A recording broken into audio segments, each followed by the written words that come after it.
Nous allons voir ici l'un des plus grands ennemis de l'homme et de la femme de destinée, c'est la susceptibilité. Et l'une des raisons pour laquelle certaines personnes ne réussissent rien, quel que soit le domaine, vient de leur tempérament susceptible. Alors qu'est-ce que la susceptibilité? Eh bien c'est se vexer pour un rien. Il y a des gens qui sont de vrais hérissons, on ne sait plus comment les prendre, quelle que soit la manière dont on leur parle, quel que soit le comportement que l'on a vis-à-vis d'eux, eh bien ils l'interprètent mal et ils prennent de travers tout ce qu'on vous dit et ils trouvent une occasion de vexation. Ils se vexent, on ne sait plus comment leur dire, quelle que soit la chose qu'on leur dit, cela les vexe. Et l'une des raisons donc pour lesquelles certaines personnes ne trouvent pas, par exemple, de mari ou de femme, ou ne parviennent pas à conserver un emploi, ou démarrer ou prolonger un ministère, réussir dans un ministère, quel que soit le domaine, de toute manière, eh bien, vient du fait qu'ils sont susceptibles.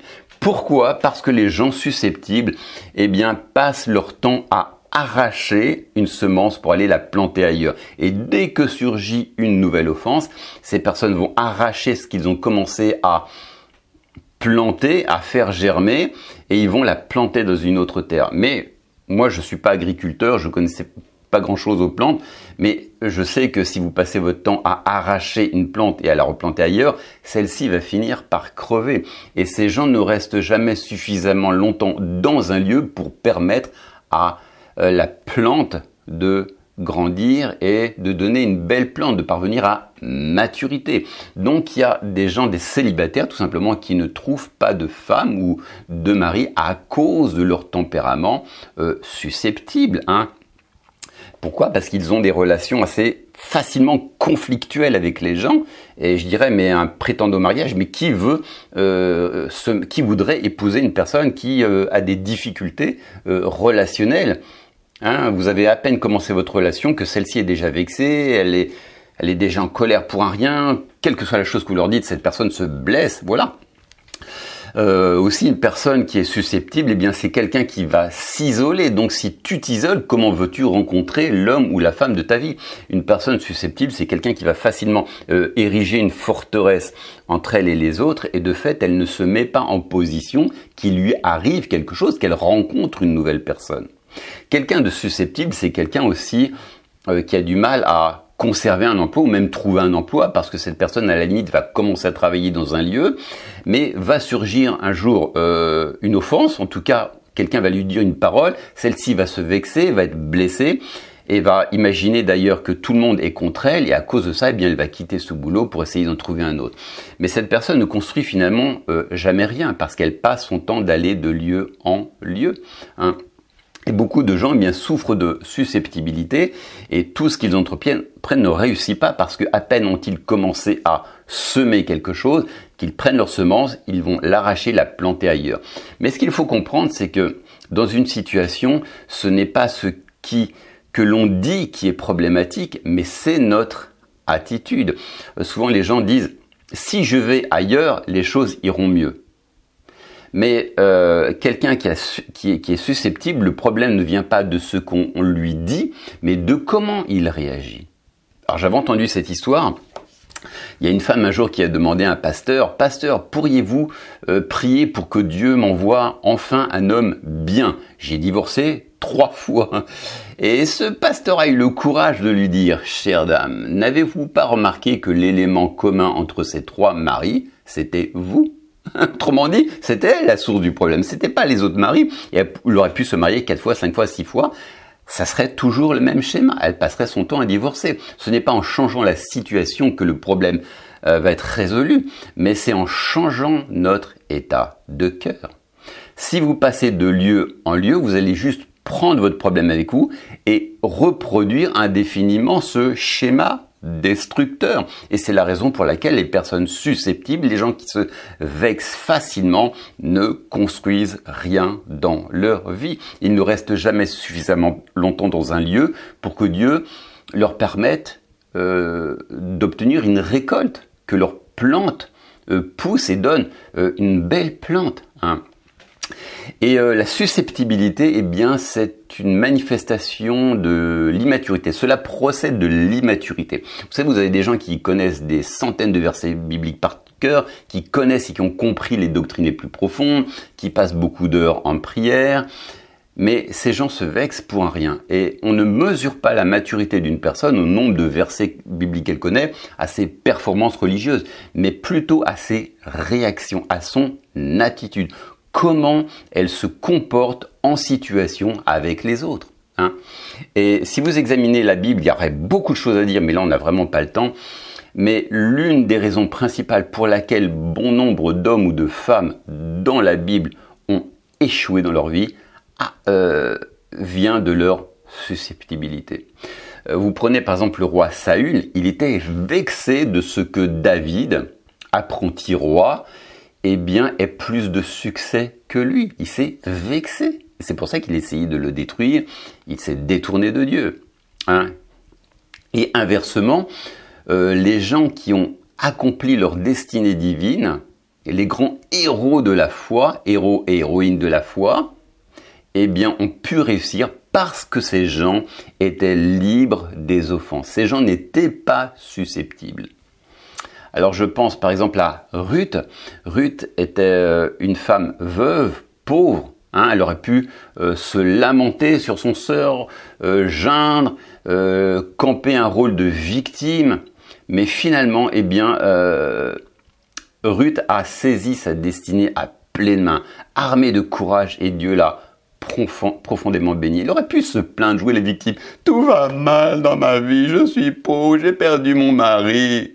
Non, cette femme a embrassé sa destinée avec foi. Je pense aussi à Joseph, il lui arrivait plein de galères. Sa famille s'est retournée contre lui. Ils ont essayé de le tuer. Il est devenu esclave pendant très longtemps, 13 ou 14 ans. Et un jour aussi, la femme de son maître égyptien a colporté des mensonges à son égard. Ils lui ont dit, il a essayé de coucher avec moi, alors que c'était complètement faux. Mais on voit que Joseph était quelqu'un de très mature. À quoi voit-on ça? Au fait qu'il n'a même pas cherché à se justifier. Il se fichait de ce que les gens pouvaient dire ou penser de lui. Il n'a même pas cherché à dire « Mais non, mais c'est faux, elle ment, raconte des mensonges ». Il n'a même pas cherché à se justifier. Parce que Joseph connaissait sa destinée. Il avait suffisamment confiance dans les plans de Dieu pour sa vie. Il savait que, quel que soit ce que les gens disent ou pensent à son sujet, ne pouvait pas l'empêcher d'accomplir sa destinée. Il savait qui il était en Dieu. C'est quelqu'un qui était libre des offenses. Et si tu veux vraiment réussir, mon ami, c'est quelque chose que tu dois traiter dans ta vie si tu es particulièrement susceptible. Comprenez, on est tous susceptibles dans une certaine mesure et c'est tout à fait normal parce que personne aime être maltraité, personne n'apprécie qu'on dise des mauvaises choses à son égard, lui parle mal, agisse mal.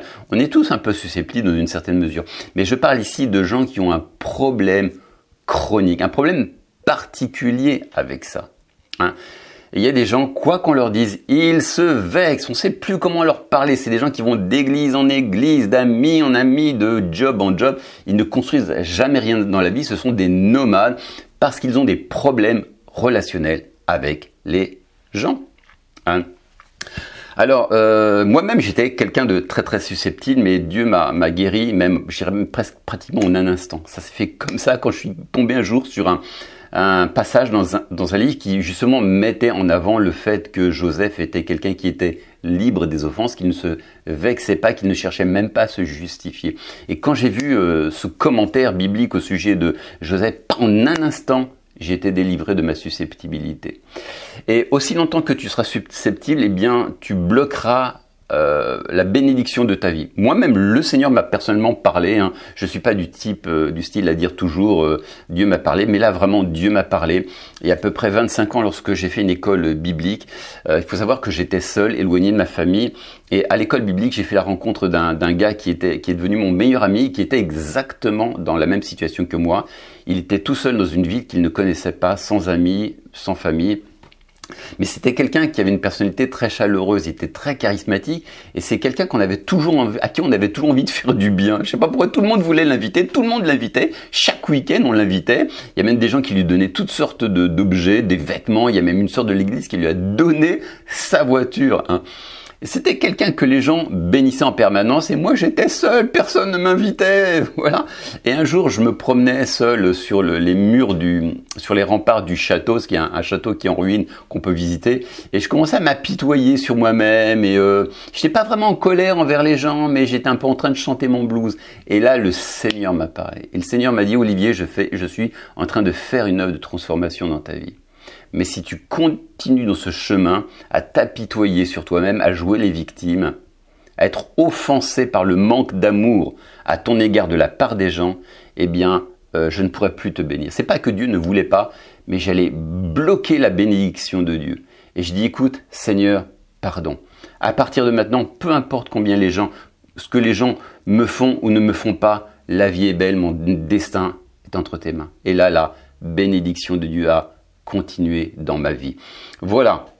Il y a des gens, la bénédiction de Dieu est bloquée dans leur vie. Ils vont se plaindre, ils vont encore faire plus d'intercessions, plus de prières, plus de jeûnes, plus de trucs. Ils vont essayer de manipuler Dieu par toutes sortes de techniques et ça marche pas. En fait, le problème vient du fait qu'ils sont susceptibles. Ils vivent dans leur retranchement, dans leur isolement. Hein, parce qu'une personne qui se vexe, eh bien, c'est quelqu'un qui s'isole facilement. Par peur d'être blessée, elle va se réfugier dans sa solitude et on peut plus l'approcher. Celle-ci n'est plus non plus en contact avec les autres. C'est quelqu'un qui s'isole, la personne susceptible. Et on en vient justement au deuxième problème de la susceptibilité, c'est que des gens, par peur d'être à nouveau offensés, vont s'isoler. Mais lorsque tu fais ça, eh bien, tu te coupes de toute opportunité pour que Dieu te bénisse. Si tu es célibataire et que tu es toujours isolé par peur d'être offensé, mais comment veux-tu rencontrer l'homme ou la femme de ta vie, hein? Comment veux-tu réussir dans ton ministère? Par la solitude, par l'isolement, tu te coupes de toute opportunité que Dieu peut utiliser pour te bénir, hein? Dieu ne va pas te bénir dans ta solitude. Et voilà, tu as besoin d'être en relation. Dieu utilise les gens et les circonstances pour te bénir. Mais si tu es isolé, tu ne te mets plus en possibilité, en condition pour qu'il t'arrive quelque chose. Alors, il y a longtemps, j'avais vu vous avez peut-être vu ce film Shrek, un film en animation Shrek. Et Shrek, c'est un ogre, il est assez repoussant, il est vert, il est monstrueux, il fait un petit peu peur aux gens.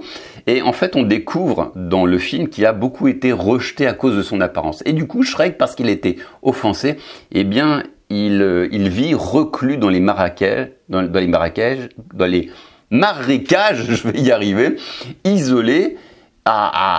Puis c'est quelqu'un qui est assez bougon. Et au cours de l'histoire, eh bien, il y a un âne qui sympathise avec lui, qui est touché par Shrek, et qui lui dit en sorte, mais si t'es tout le temps fermé, comment veux-tu qu'il t'arrive quelque chose? Il fait tout, il met la pression pour qu'il sorte de son marécage. Hein. Le côté marécage, il y a un côté symbolique. On vit dans notre marécage. Marécage, ça pue. On vit dans notre saleté, quoi.